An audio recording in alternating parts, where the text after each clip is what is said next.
আনি দিলা হাঁহিৰে ঢাকি ৰাখি মৰমৰ দেউতা মৰমৰ দেউতা। নিকুঞ্জ সেইদিনা ৰাতি ডক্টৰ চৌধুৰীৰ ঘৰলৈ আহিল। ঘৰটোৰ আগফালৰ বাৰাণ্ডাৰ এমূৰে ৰোগী চোৱা সৰু কোঠালি এটা আছে। ডাক্তৰে নিকুঞ্জক তাতে বহুৱাই লৈ সৰু সৰু মাতেৰে কথা পাতিলে। নিকুঞ্জই কেৱল মাজে মাজে দুই এটা চুটি চুটি প্ৰশ্ন সুধিলে। বাকীখিনি সময় ডাক্তৰেই কথা কৈ গ'ল। আধা ঘণ্টামানৰ মূৰত তেওঁলোক কোঠালিটোৰ পৰা ওলাই আহিল। ডাক্তৰে নিকুঞ্জক পদূলিমুখলৈকে আগবঢ়াই দিলে।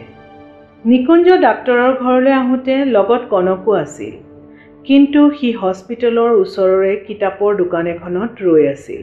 সি তাতে কিতাপ আলোচনী আদিৰ পাত লুটিয়াই সময় কটাই আছিল। নিকুঞ্জ আকৌ কিতাপৰ দোকানখনলৈকে আহিল। তাৰ মুখখন গম্ভীৰ হৈ আছিল। কনকে সুধিলে, কি হ'ল? ডাক্তৰে কি ক'লে? আহাচোন গৈ থাকোঁ বুলি নিকুঞ্জই খোজ ল'লে। কিছু দূৰ যোৱাৰ পাছতো সি একো নোকোৱা দেখি কনকে সুধিলে, নোকোৱা কিয়? কি হ'ল? ল'ৰাটো বৰ দুষ্ট আছিল। নিকুঞ্জই নিজকে কোৱাৰ নিচিনাকৈ ক'লে, সেইটো ময়ো শুনিছোঁ, কিন্তু ডাক্তৰে সি দুষ্ট হোৱাৰ লগত ঘটনাটোৰ কিবা সম্পৰ্ক উলিয়াইছে নেকি?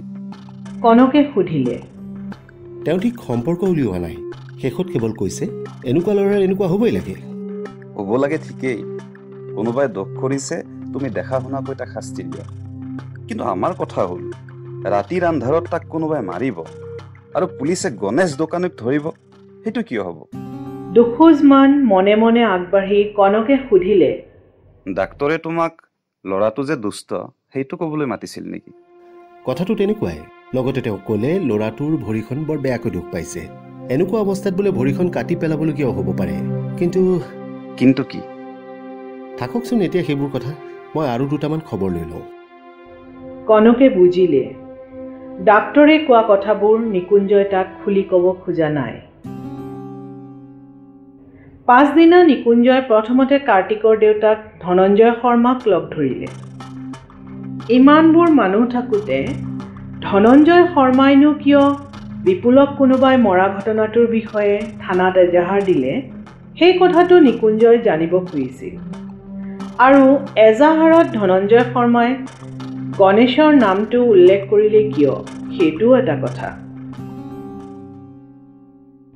প্ৰথমতে ধনঞ্জয় শৰ্মাই গহীনকৈ কথা ক'বলৈ আৰম্ভ কৰিছিল। তেওঁৰ কথা হ'ল, তেওঁ এজন সমাজ সেৱক মানুহ।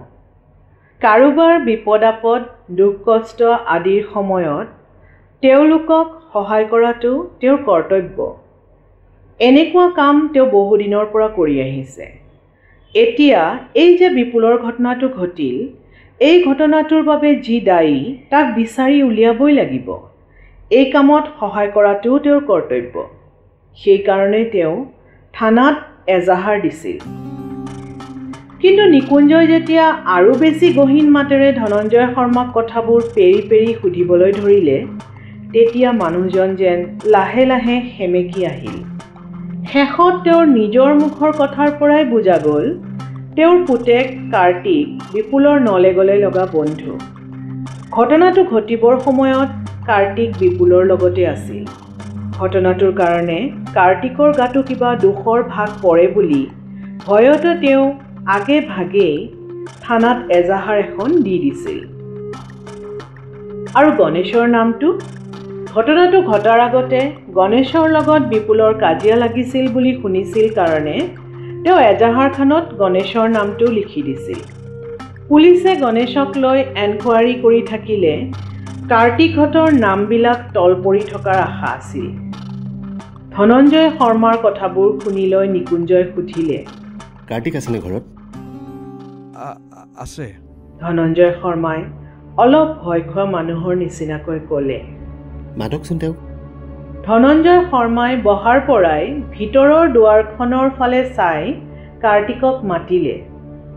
কাৰ্তিক দুৱাৰখনৰ সিফালে আছিল হ'বলা। দেউতাকে এবাৰ মতাৰ লগে লগে সি বুলি কৈ ওলাই আহিল। ধনঞ্জয় শৰ্মাই চিনাকি কৰি দিলে সেইটোৱেই তেওঁৰ ল'ৰা কাৰ্তিক। নিকুঞ্জয় কাৰ্তিকক এবাৰ মূৰৰ পৰা ভৰিলৈকে চাই ল'লে। তাৰ পাছত সুধিলে, কোন ক্লাছত পঢ়া, কোন স্কুলত পঢ়া? কাৰ্তিকে যিমান পাৰে ভয় নোখোৱাৰ নিচিনাকৈ প্ৰশ্ন দুটাৰ উত্তৰ দিবলৈ চেষ্টা কৰিলে। তাৰ মাতটো কিন্তু তাৰ দেউতাকৰ কাণতে অলপ বেছি মোটা মোটা লাগিল। তাৰ পাছত নিকুঞ্জয় সুধিলে, বিপুলক মৰাৰ সময়ত তাৰ লগত তোমালোক কোন কোন আছিলা? মই আৰু দুলাল আছিলোঁ। কোন দুলাল? কাৰ্তিকে ক'লে, দুলাল কাৰ ঘৰৰ ল'ৰা, সিহঁতৰ ঘৰ কোনখিনি? এতিয়া গ'লে তেওঁক ঘৰত লগ পাম চাগৈ। নিকুঞ্জয় সুধিলে। জানো। কাৰ্তিকে ক'লে, বোলাচোন মোৰ লগত, তেওঁৰ ঘৰটোও দেখুৱাই দিবা, তোমালোক দুয়োৰে লগত মই অলপ কথাও পাতিম। কাৰ্তিকে দেউতাকৰ মুখলৈ চালে। দেউতাকে নিকুঞ্জৰ মুখলৈ চালে। নিকুঞ্জয় কোনো ভয় নাই, চিন্তা কৰিব নালাগে বুলি দুয়োৰে মুখলৈ চালে। পদূলি মুখত নিকুঞ্জয় অনা জীপ গাড়ীখন ৰৈ আছিল। সেইখনলৈ চাই কাৰ্তিক আগবাঢ়িলে। দেউতাকে তাক ক'লে, কাপোৰযোৰ সলাই যা। কাৰ্তিকে তেতিয়াহে মন কৰিলে সি ঘৰত পিন্ধা পায়জামা আৰু চোলাটোৰেই যাবলৈ ওলাইছিল। সি ভিতৰলৈ সোমাই গ'ল। ভিতৰত সি কাপোৰ সলাই উঠাৰ লগে লগে মাক, বায়েক আৰু ভায়েকে তাক আগুৰি ধৰিলে। কি হ'ব এতিয়া? কি কৈছে পুলিচৰ মানুহজনে? এয়া যে তেওঁ কাৰ্তিকক মাতি নিছে, এয়া তাক এৰেষ্ট কৰিছে নেকি? মাকৰ চকু পানী ওলাই আহিল। কাৰ্তিকৰ ককায়েকে অলপ দূৰত থিয় হৈ নখ কাটি আছিল। মাকে তাক ক'লে, দুদুল, তয়ো যাচোন লগতে। দুদুলে গেঙেৰি মাৰি ক'লে, কি দৰকাৰ পৰিছে মোৰ? নিকুঞ্জৰ লগত কাৰ্তিক গুচি যোৱাৰ পাছত কাৰ্তিকৰ মাকে কান্দিবলৈ ধৰিলে। তেওঁ কান্দি কান্দি ক'লে, মই কিমান মানা কৰোঁ, সেইবোৰ বনৰীয়া ল'ৰাৰ লগ এৰ। মোৰ কথা নুশুনে, এতিয়া কিয় পুলিচে ধৰি নিবলগীয়া হ'ল? তাৰ পাছত তেওঁ কাৰ্তিকৰ দেউতাককে ধমকি মাৰিলে। নাযায় কিয় আপুনি? মানে ধনঞ্জয় শৰ্মা নিকুঞ্জ কাৰ্তিকহঁতৰ পিছে পিছে যাব লাগে। ধনঞ্জয় শৰ্মায়ো ওলোটাই ধমক মাৰিলে, মনে মনে থাকাচোন তুমি, এতিয়া ফেৰ ফেৰ কৰিলে কিডাল হ'ব? তাৰ পাছত আধা ঘণ্টামান কাজিয়া। মাক, দেউতাক, বায়েক, ককায়েক সকলোৱে সমানে চিঞৰিলে। প্ৰত্যেকৰে কথাটো হ'ল তেওঁৰ বাহিৰে ঘৰখনৰ বাকী সকলোৰে দুখত কাৰ্তিক নষ্ট হ'ল।